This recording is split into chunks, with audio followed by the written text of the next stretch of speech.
Hey, what's up guys? It's Coach Ben from Online Soccer Skills. So today's video, I'm gonna show you 3 tips that are gonna help you out when you go to your next tryout.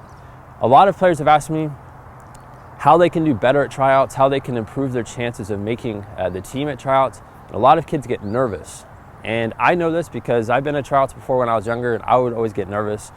And I never really had anyone tell me what I should do to prepare myself better to get to tryouts. This way I can play better, I feel more confident, and I go make the team. Okay, so here's my 3 tips of what you should be doing. So tip number 1, if you go to a new tryout and you don't know the coach, you don't know any players, the number 1 thing I would want you to do is make a good first impression with the coaches and the players. So the first thing I'd want you to do is show up early. Don't show up right on time. I want you to show up 20 to 30 minutes before everyone else, okay? We know the coaches are gonna be out there at that point. They're gonna be setting things up. And I would want you to go introduce yourself to the coaches. Go shake their hand, tell them who you are, tell them the position you play, make sure they remember who you are. Because if you're going to a tryout and there's 30 or 40 kids there, there's already players who have been on that team before that those coaches know. So these coaches need to get to know you immediately.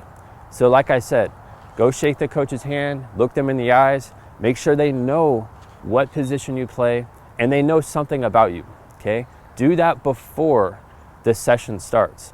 And then when the session starts, I want you to do the same thing with everybody who's at the tryout. I want you to go shake everyone's hand, introduce yourself, because when you're playing in tryouts, if you don't know anyone's name, they're probably not gonna pass you the ball. If you know most of everyone's name there, they're gonna pass you the ball. You can ask for the ball.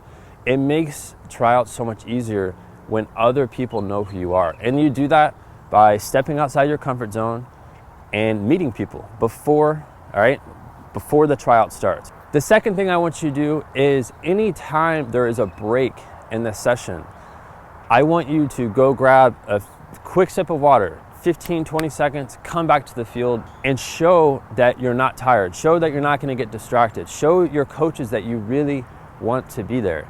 And during that time as well, I want you to ask the coaches what you think you could be doing better. Get their insight at that session, especially on day 1. Most coaches, when you go to tryouts, most coaches figure out who's on the team after the first day. So I want you to maximize your opportunity.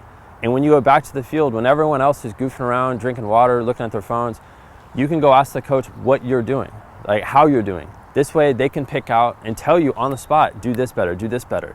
And that way the rest of the session is easier for you. Because if you go into practice not knowing what you're doing wrong, not knowing what's going on, if you're very nervous, then you're gonna have that first full session, that first day of tryouts, it's not gonna go well.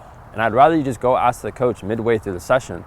This way he can tell you. And again, that's going to show the coach that you're interested in being there, okay?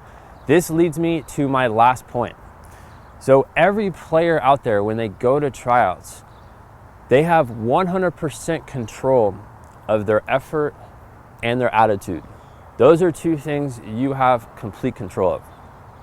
You might not have the best day as far as, you might not have the best first touch that day. Maybe your shot wasn't as good. Maybe you didn't win every 50-50 ball. That's okay. But your effort and your attitude, those are things that can make you stand out. So a good example of this, and when I used to coach club, I'd see this all the time, especially at tryouts. I could see players who were technically good, but their attitude sucks. And their effort getting back on defense was not good. Their effort when they get scored on would drop. And I could tell that's not the type of player I want on my team. And I know any coach out there, that's not the type of player they want. They'd rather have someone who's gonna work really hard, have good effort, have a great attitude. That's gonna lift up the team. And that's the type of players that coaches want on their teams, okay? So this is gonna be really important that when you go out to the field, you control both those things. And if you have complete control of your effort and control, which I know you do, then it's just a matter of going out to the field and proving that you want to be there more than everyone else. And that goes a long way. Coaches notice that, and some coaches out there would rather have someone who's like that than someone who's just really good. Because someone who's just really good, if their attitude and effort is not good, that's not really going to favor them, and that's not going to help the team in the long term. Okay, so those are my 3 tips, guys. I want you to comment below, let me know what you think of that, and if you're going to tryouts, I'm telling you, implement those 3 things, do those 3 things exactly how I just said, and that's going to really, really help you out. All right, guys, I'll see you next time.